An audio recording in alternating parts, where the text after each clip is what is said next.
So this gentleman's name is Gus Hall. He ran on a communist ticket for the presidential election several times. The last time was in 1976. I don't think we've had any that have run on communist tickets since then. But you're allowed to.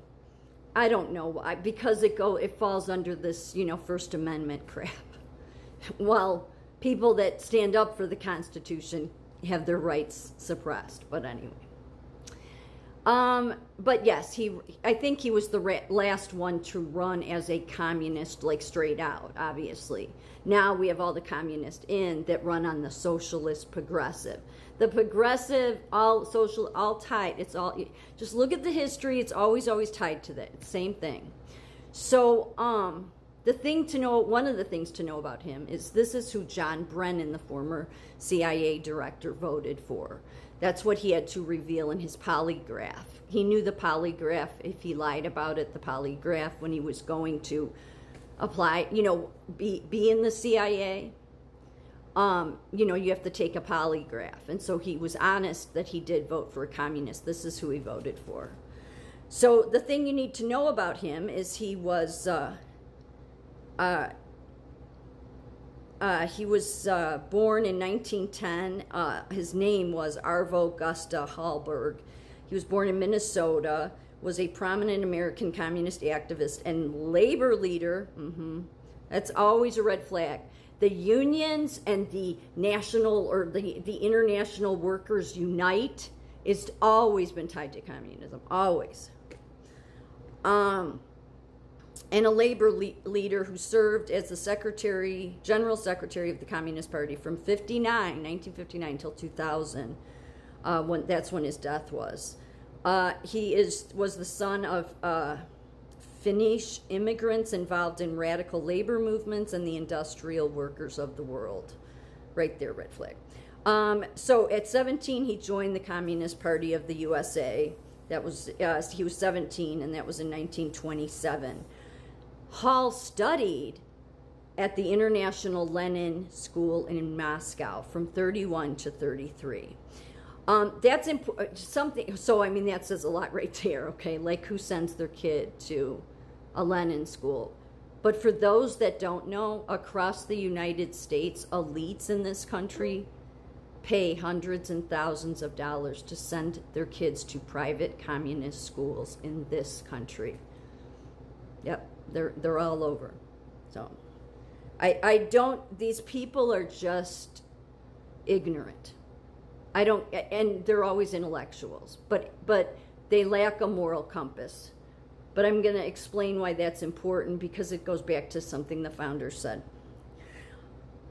So he gained national attention as a leader of the 1937 Little Steel Strike and helped organize the United Steelworkers Union. Yeah, the communists love unions. They're behind all of them. And so is the mob. So anyway, he was indicted under the Smith Act during the Red Scare and spent over 5 years in prison for teaching Marxism and Leninism and advocating revolutionary ideas. So then you may ask yourself, how can we possibly have schools in this country that are communist? Well, because the elites can do whatever they want. Yeah. They're out there. You can find, they're there.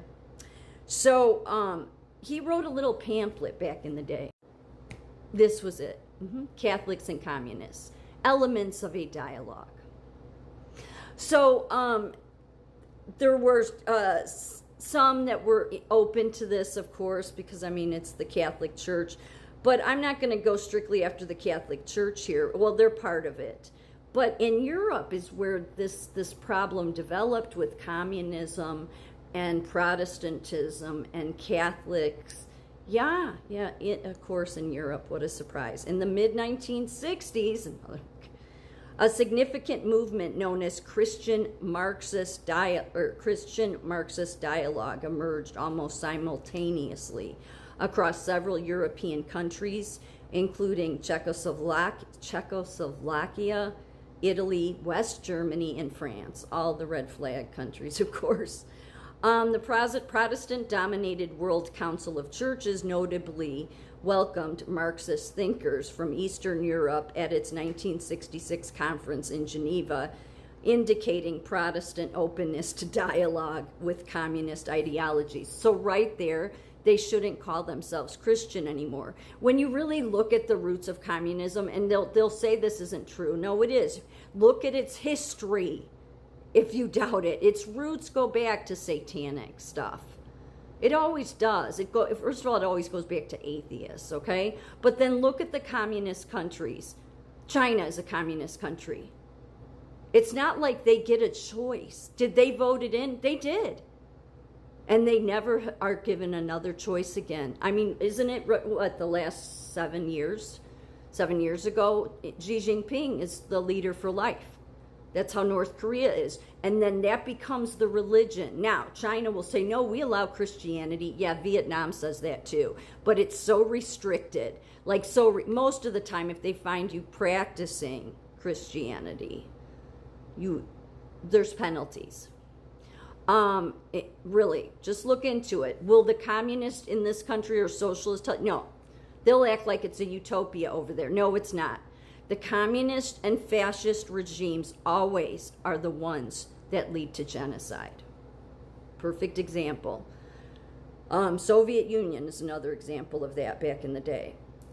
So I'm not really sure why anybody wants to be in the party of socialism, communism, or progressivism when everything it leads to is unhappiness, a horrible quality of life. It's like you have to be ignorant people. And who joins those parties? It is the intellectuals, believe it or not. They always think they're going to change it. So, the International Paulist Society, started by a German Catholic priest, became a major forum bringing together Christians from across denominations and Marxists for conferences between 65 and 67. Some progressive Protestant churches and independent Christian congregations in the U.S., such as Seattle's Church of the People, also encouraged engagements with communists as a part of a broader social justice advocacy. Do you want to know where social justice originated? Take one guess. It originated in the Catholic Church. This is who termed it social justice. Yeah. Luigi Tapparelli Diazigiglio, 1793 to 1862, was an Italian Jesuit philosopher and sociologist known as a pioneer of modern Catholic social thought. He was in the military before deciding to become a priest. Yeah, and as you can see, he was canonized and all of that. So he was that's where the earliest use came from, was him. And he was an advisor to the Vatican in 1840. So there's, part of the problem right there. So basically, this is where the problem lies, of course. And then that's why you get all of these churches in Europe that are claiming to be Christian, and then they think, oh, we all need to come together with the atheistic and history of genocide political party of communism and Marxism. Does it make any sense? No, it doesn't, which is why this is one of the most important things John Adams ever said. Our Constitution was made only for a moral and religious people. It is wholly inadequate to government of any other. Why? Because even though these people would say we are holy and we're moral and we're part of the Catholic Church and the Protestant Church and we just want to have equalness for everyone.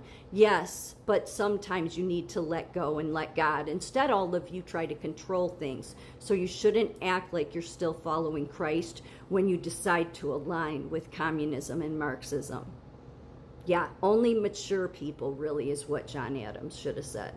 The intellectuals aren't mature enough for our Constitution, nor are the communists, Marxists, Leninist, or any of them.